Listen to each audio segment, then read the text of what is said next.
الحمد لله الحمد لله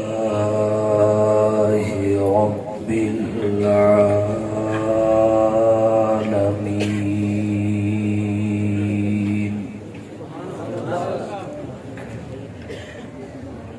والعاقبة للمتقين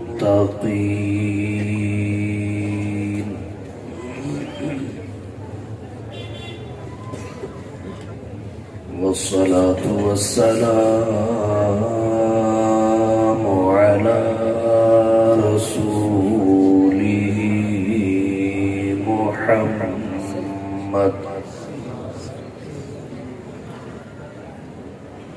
وعلى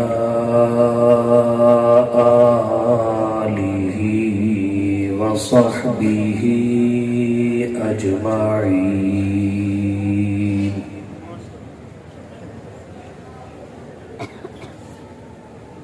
أما بعد فأعوذ بالله من الشيطان الرجيم.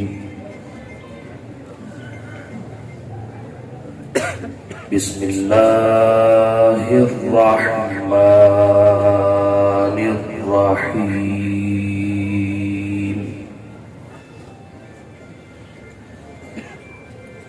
إنما يخشى الله من عباده العلماء.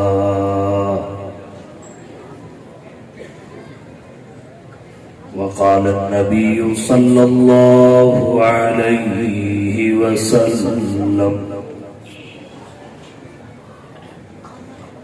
إن العلماء ورثة الأنبياء.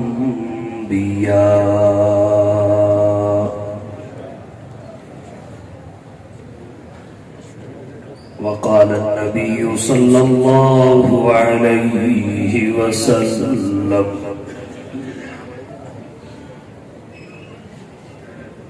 خيركم من تعلم القرآن وعلمه.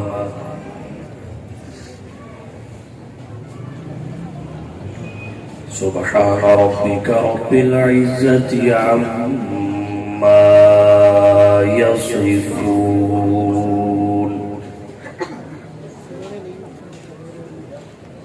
وسلام على المرسلين والحمد لله رب العالمين.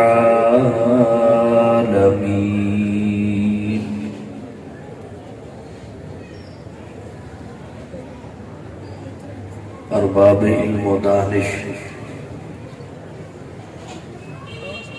اصحاب ذی شعور، احباب فکر و نظر، اہل خرد و عقل، معزز علماء کرام، مشائخ اعظام، عزیز بھائیوں، دوستوں، بزرگوں، طالب علم ساتھیوں، مدرسہ دارالقرآن حنفیہ کا سالانہ اجلاس ہے. ہم سب کے شیخ دامت برکاتہم العالیہ چند ہی لمحوں میں آپ کے سامنے جلوہ فروز ہونے والے ہیں.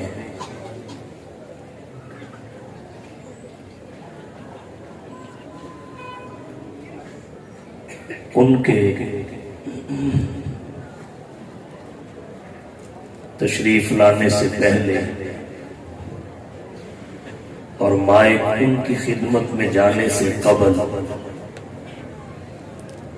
چند معروضات آپ کی توجہ کی نظر کروں گا۔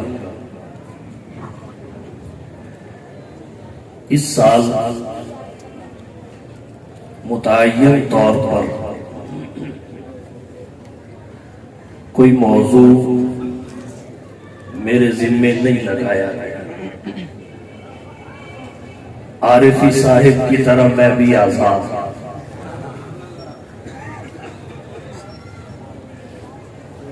یہی وجہ ہے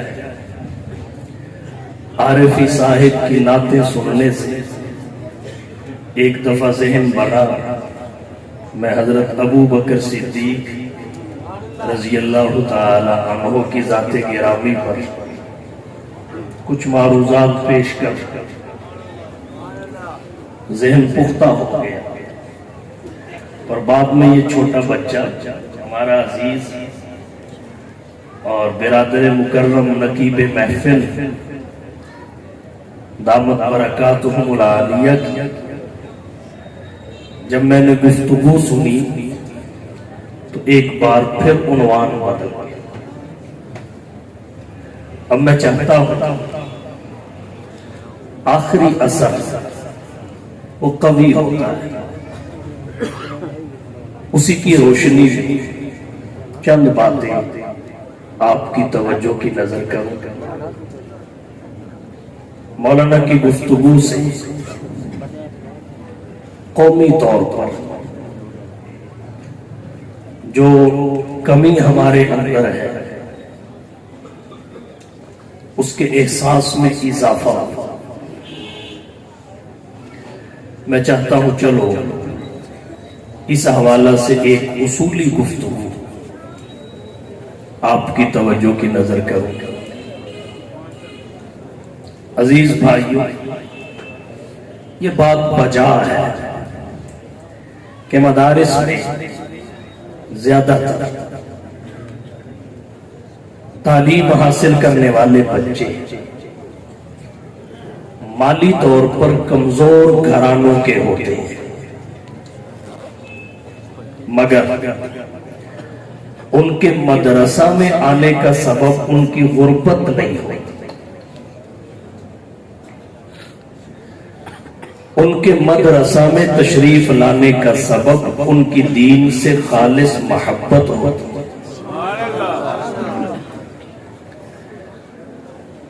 اور یہ بھی دیکھنے کو ملتا ہے اگر کسی امیر گھرانے کا بچہ کسی دولت مند خاندان کا فرد مدرسہ کی چار دیواری میں آ جائے تو اس کے عزیز و اقارب اسے مل کے کہتے ہیں تینوں اللہ نے کسی شہادی کمی دیتی ہے، منڈا مولویاں نو دے چھڑے، تیرے پاس کسی چیز کی کمی ہے، تو نے مدرسہ میں داخل کروا دیا۔ یہ ہمارے معاشرہ کی ذہنیت ہے جو کبھی کبھار ظاہر ہو کر سامنے آ جاتی ہے۔ اس صورتحال کو دیکھتے ہوئے میں فقط اتنا عرض کروں گا کہ ہم سب مدارس کا راستہ کیوں چنا؟ ہم سب نے اپنے لیے مدارس کا راستہ کیوں چنا اور دینی تعلیم کو عصری تعلیم پر ترجیح کیوں؟ توجہ ہے؟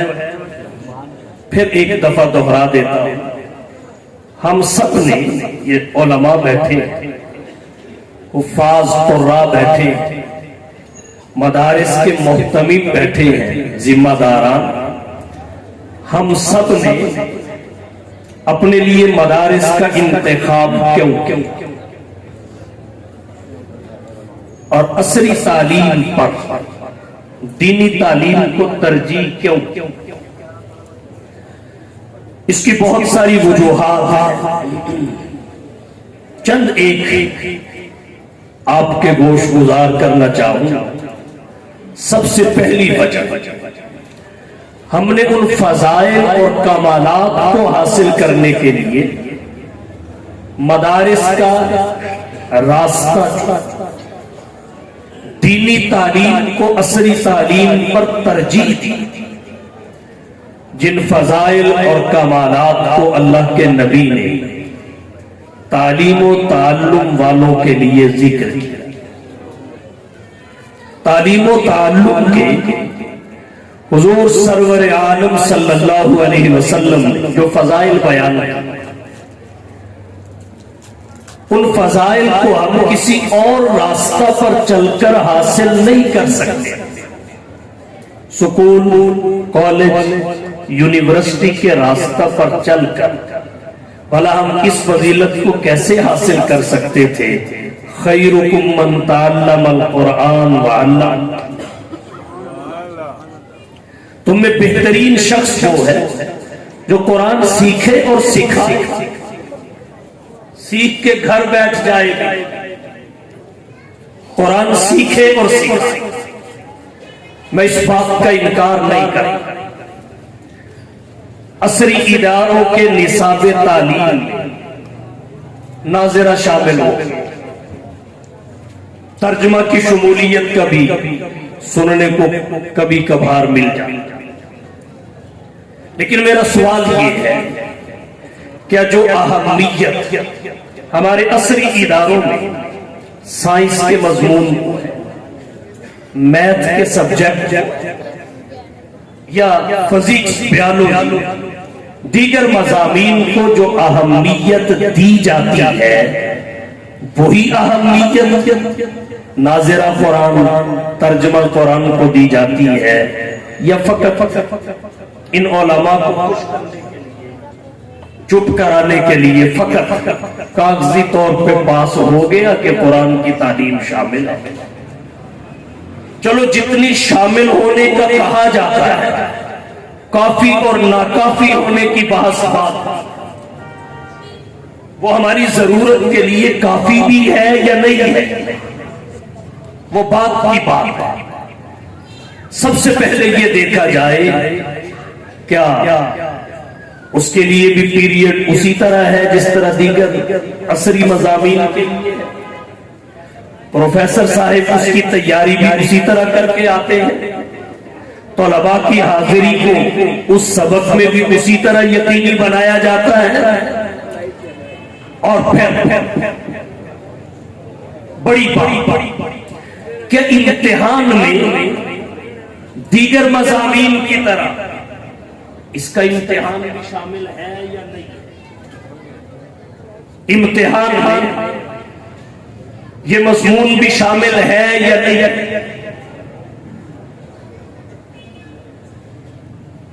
ضمنی حیثیت، اصولی حیثیت نہیں، لیکن مدارس میں قرآن کی تعلیم کو اصولی حیثیت، اصلاً قرآن کی تعلیم دی جاتی ہے، سنت کی تعلیم دی جاتی ہے، بلکہ قرآن و سنت کے علوم مقصودہ تک پہنچنے کے لیے علوم غیر مقصودہ جو ذرائع کا کام دیتے ہیں،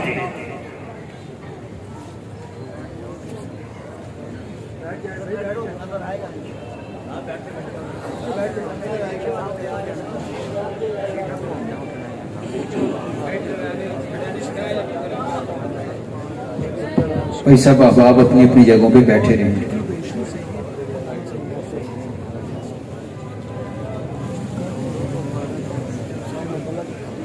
ہمارے لیے سعادت کی بات ہے ہماری آج کی تقریب کے مہمان خصوصی، بلکہ یوں کہنا چاہیے کہ سرپرست حضرت مولانا حافظ پیر ناصر الدین خاقانی صاحب دامت برکاتہم تشریف لا چکے ہیں.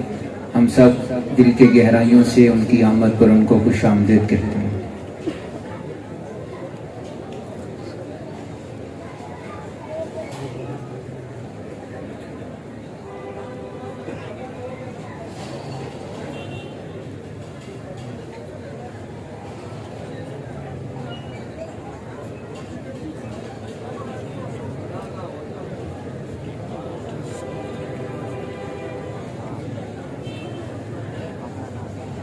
میں عرض یہ کر رہا تھا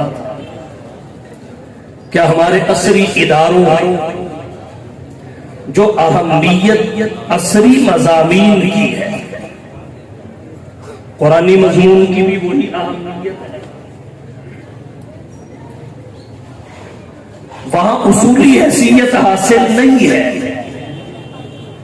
تفصیل میں نے آپ کی توجہ کی نظر کی، دینی مدارس میں قرآن کریم کی تعلیم کو اصولی حیثیت، اصلاً قرآن و سنت کی تعلیم دی جاتی ہے۔ مقصودی علوم ہے، قرآن و سنت کے علوم اہمیت اس قدر ہے کہ غیر مقصودی علوم، صرف ہے، نحو ہے، منطق ہے، فلسفہ ہے اور بہت سارے علوم جو ان علوم تک رسائی کا ذریعہ ہے، قرآن و سنت کے علوم تک، علوم مقصودہ تک، ان کے پڑھنے پڑھانے میں کئی سال لگتے ہیں، کئی سال لگائے جائے۔ تو یہاں دینی اداروں میں اس تعلیم کو جو اہمیت حاصل ہے، عصری اداروں میں ہرگز نہیں۔ تو عرض میں نے یہ، ہم نے مدارس کا راستہ کیوں چنا؟ دینی تعلیم، عصری تعلیم پر ترجیح کیوں؟ اس کی پہلی وجہ اور سبب یہ ہے کہ ہم اس راستے پر چل ان فضائل اور کمالات کو حاصل کرنا چاہتے ہیں جو تعلیم و تعلم کے فضائل اللہ کے رسول صلی اللہ علیہ وسلم نے ذکر فرمائے۔ وہ فضائل سکول و کالج اور یونیورسٹی کی تعلیم سے حاصل نہیں ہوتے۔ کیسے ہوتے؟ خیرکم من تعلم القرآن وعلم۔ اب یہ خیریت مدارس کے راستے پر چل کے تو حاصل ہو سکتی ہے، ویسے نہیں ہو سکتی۔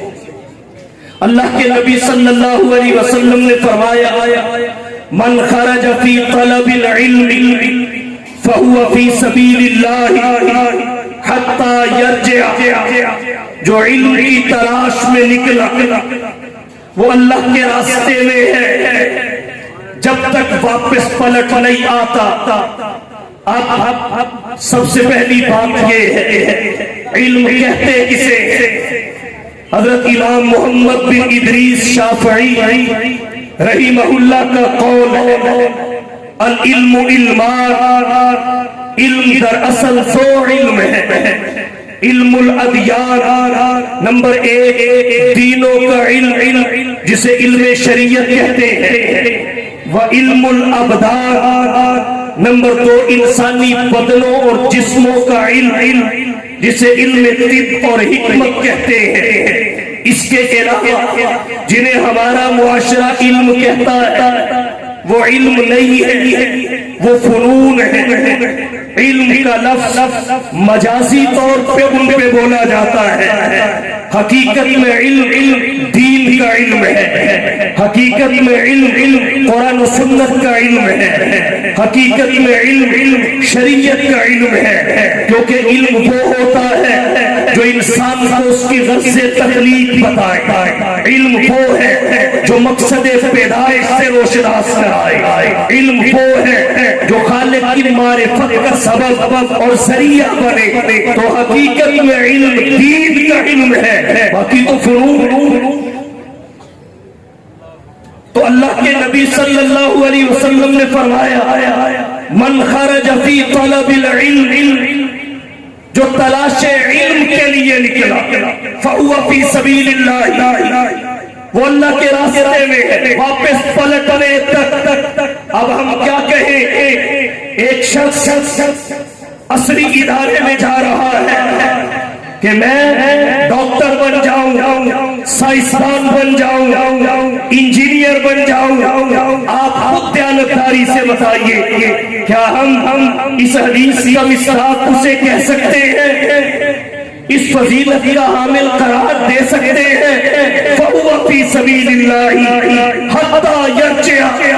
اس کا مصداق یہ طلباء ہے، اس کا مصداق یہ علماء ہے، مدرسہ کی چٹائیوں پر بیٹھ کر الف لام میم ذالک الکتاب لا ریب فیہ ھدی للمتقین پڑھنے والے قال اللہ اور قال الرسول کی صدائیں بلند کرنے والے ہیں. تو جو فضائل تعلیم و تعلم کے اللہ کے حبیب نے بیان کیے، مدارس کے راستے پر چلے بغیر دینی تعلیم کو عصری تعلیم پر ترجیح دیے بغیر ضرورت کے منکر نہیں ہے، عصری تعلیم کی افادیت کے منکر نہیں ہے، فقط ترجیح میں اختلاف کرتے ہیں. ہم نے دینی تعلیم کو عصری تعلیم پہ ترجیح دی اور مدارس کا راستہ اپنے لیے چنا. اس کی پہلی وجہ کہ ہمیں وہ فضائل حاصل ہو جائے جو اللہ کے نبی نے طالب علم کے لیے بیان، پڑھنے اور پڑھانے والوں کے لیے بیان کیے. فرشتے قدموں کے نیچے پر بچھتے، جہاں تعلیم و تعلم کی مجلس قائم ہو وہاں مجلس میں بیٹھے افراد کے سروں سے لے کر آسمان تک فضا فرشتوں سے بھر جاتی ہے کہ وہاں اللہ کی رحمت برستی ہے اور فرشتوں کی خواہش ہوتی ہے کہ وہ بھی اللہ کی رحمت میں نہ. یہ پہلی وجہ ہے. دوسری وجہ کیا ہے؟ دوسری وجہ یہ ہے کہ ہماری ضرورتیں دو قسم کی ہیں. نمبر ایک ہماری دینی اور شرعی ضرورتیں، نمبر دو ہماری دنیاوی ضرورتیں. دینی اور شرعی ضرورتوں کو پوری کرنے کے لیے مدارس میدان میں آئے، ہماری دنیاوی ضرورتوں کو پورا کرنے کے لیے عصری ادارے میدان میں آئے، ہماری دینی ضرورتوں کو شرعی ضرورتوں کو پورا کرنے کے لیے مدارس نے حفاظ پیدا کیے، علماء پیدا کیے، قراء پیدا کیے. آج دولت اور دنیا سے محبت جتنی بڑھ چکی ہے، اس کے باوجود کوئی ایک بستی تو دکھائیے جس میں قرآن کا حافظ نہ ہو، کوئی ایک شہر تو دکھائیے جس میں مفتی نہ ہو، کوئی ایک قصبہ تو دکھائیے جس میں کوئی معتبر اور مستند عالم نہ ہو. رمضان کی آمد ہے، ہمارے وطن عزیز پاکستان میں مساجد کم پڑ جائیں گی، حفاظ بڑھ جائیں گے، کوئی ایک مسجد کی انتظامیہ آپ کو یہ شکوہ کرتی دکھائی نہیں دے گی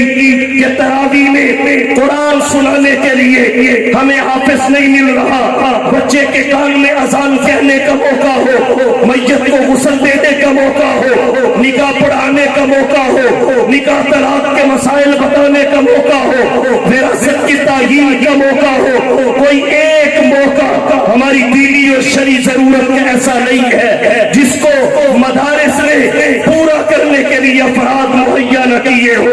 تو ایک ہماری دینی اور شرعی ضرورت ہے، دوسری ہماری دنیاوی ضرورت ہے. اس کے لیے جو رجال کار چاہیے تھے وہ ذمہ داری ہمارے عصری اداروں نے اٹھائی کہ ڈاکٹر یہ دیں گے، سائنسدان یہ دیں گے، انجینئر یہ دیں گے، اور باقی افراد جن کا سوسائٹی کے ساتھ واسطہ ہے، سوسائٹی کا ان کے ساتھ واسطہ ہے، وہ دیگر ادارے مہیا کریں گے. اب آپ خود تجزیہ کریں کہ اپنی ذمہ داری کے ساتھ مدارس نے کتنا انصاف کیا، اپنی ذمہ داری کے ساتھ عصری اداروں نے کتنا انصاف کیا. آپ خود دیکھیے پاکستان کے دینی اداروں سے اکتساب فیض کرنے والے علماء آپ کو دنیا کے ہر ملک میں ملیں گے، دنیا کے ہر خطے میں ملیں گے. آپ جہاں بھی چلے جائیں، یہاں ہمارے پاکستان سے پڑھ کر جانے والے دنیا کے کونے کونے میں آپ کو دین کی خدمت کرتے نظر آئیں گے.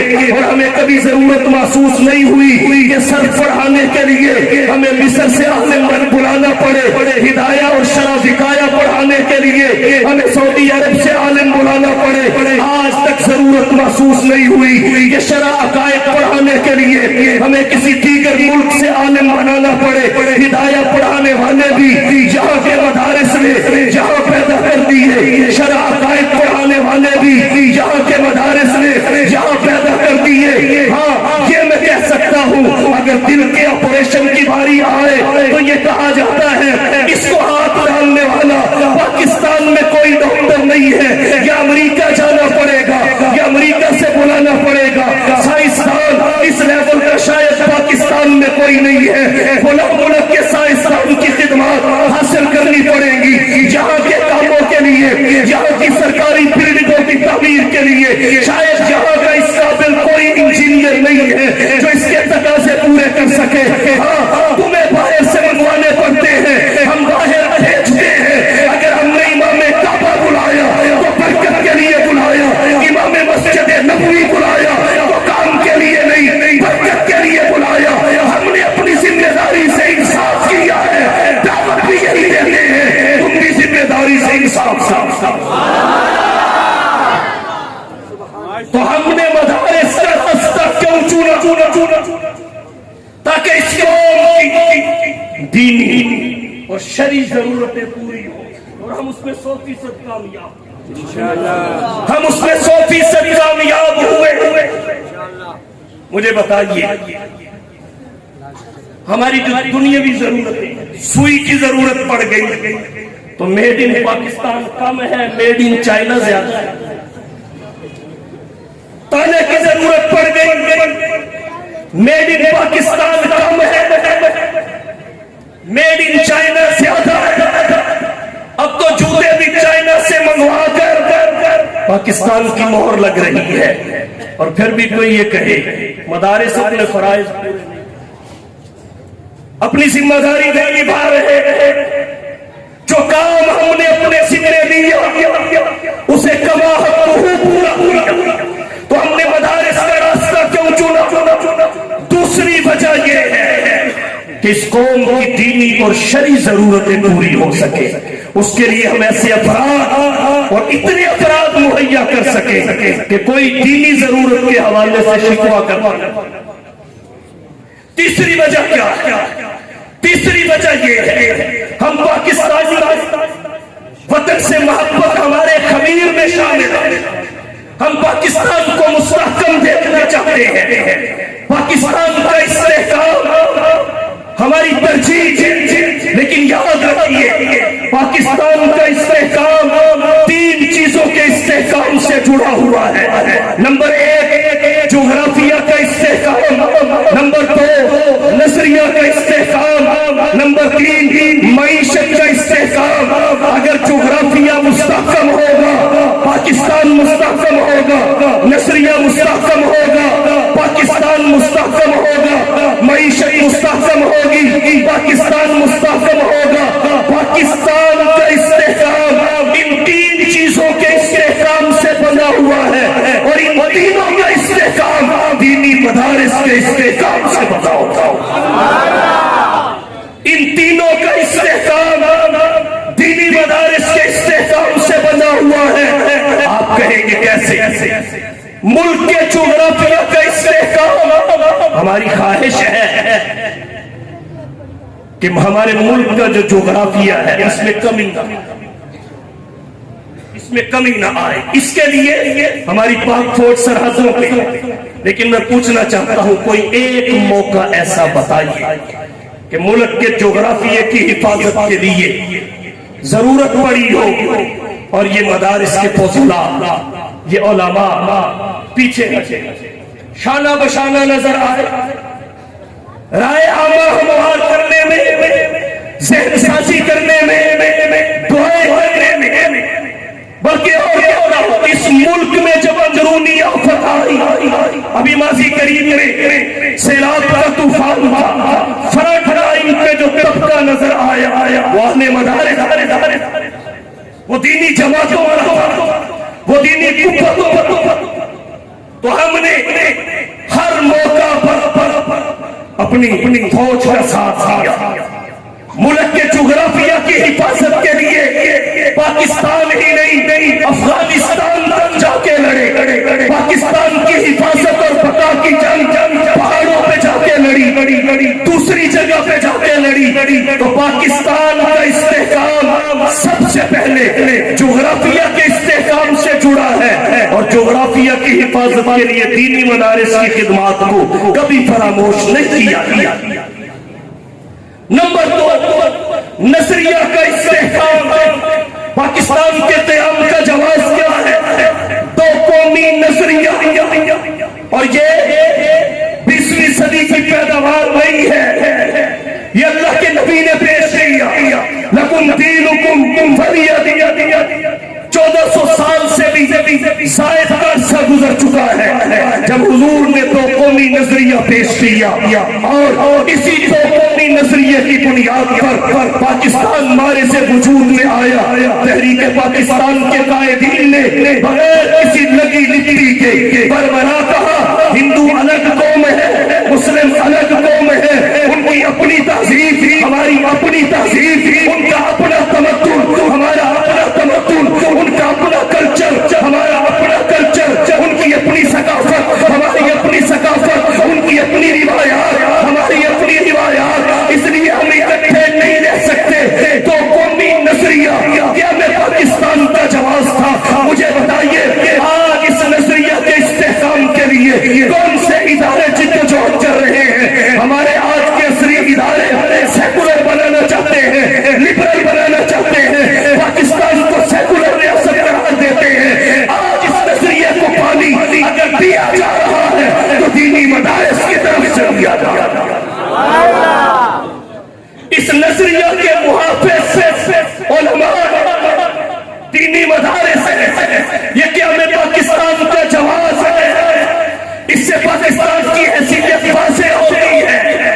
اور دینی مدارس ہے جو اس نظریے کو عام کر رہے ہیں اور پاکستان کی حیثیت کو مشکوک ہونے سے بچا رہے ہیں، کمزور ہونے سے بچا رہے ہیں.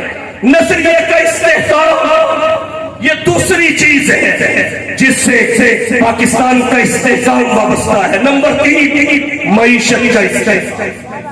معیشت کا استحکام یاد رکھیے، جب تک ہم سودی نظام سے ملکی سطح، قومی سطح پر اعلان لا تعلقی نہیں کرتے تب تک ہماری معاشی حالت نہیں، تب تک نہیں سدھر سکتی.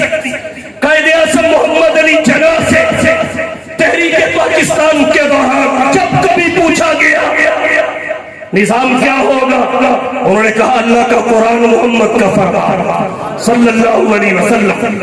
پاکستان کی معیشت کی بنیاد کس چیز پر ہوگی؟ انہوں نے کہا اسلامی نظام. سودی نظام معیشت کی نفی کی آج 5 صدی گزر چکی ہے.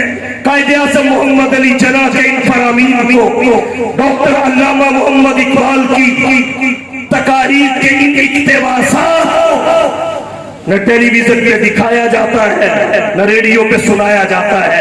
14 اگست آتا ہے، بہت دکھایا اور سنایا جاتا ہے، مگر سیکولر طبقہ، صحافی اور کچھ لوگ اس قسم کی تقاریر اور خاص اقتباسات پر پردہ ڈال دیتے ہیں، جبکہ قائد اعظم محمد علی جناح واضح طور پہ اعلان کر چکے ہیں کہ اس ملک کا نظام معیشت کیا ہوگا. آج تک اس سے چھٹکارے کے لیے کوئی عملی پیش رفت نہیں ہوئی. یہی وجہ ہے آئے روز ہماری معیشت ابتری کا شکار ہو رہی ہے. عالمی ادارے، عالمی مالیاتی ادارے، ورلڈ بینک اور IMF ہمیں اپنے شکنجوں میں دبوچتا جا رہا ہے. تو پاکستان کی معیشت تب بہتر ہوگی قائد اعظم محمد علی جناح نے جو اعلان کیا تھا اس اعلان پر عمل ہوگا اور مخلص افراد کے ہاتھ میں بھاگ دوڑ آئے گی. اور میں سمجھتا ہوں کوئی عالم ایسا نہیں ہے جس نے اس ملک کی معیشت کو نقصان پہنچایا. کوئی ادارہ ایسا نہیں ہے ہمارے دین جس نے ملک کی معیشت کو نقصان پہنچایا ہو. بلکہ میں عرض کروں ہم میں سے کسی مولوی کا ملک سے باہر کوئی بنگلہ نہیں ہے، ملک سے باہر کسی کا کوئی بنگلہ نہیں ہے، کسی کی کوئی کوٹھی نہیں ہے، کسی کے کوئی فلائٹ. یہ علماء یہی پیدا ہوئے، یہی زندگی گزاری اور اسی وطن کی مٹی میں مل گئے، دفن ہو گئے. وطن کی مٹی گواہ رہا ہے.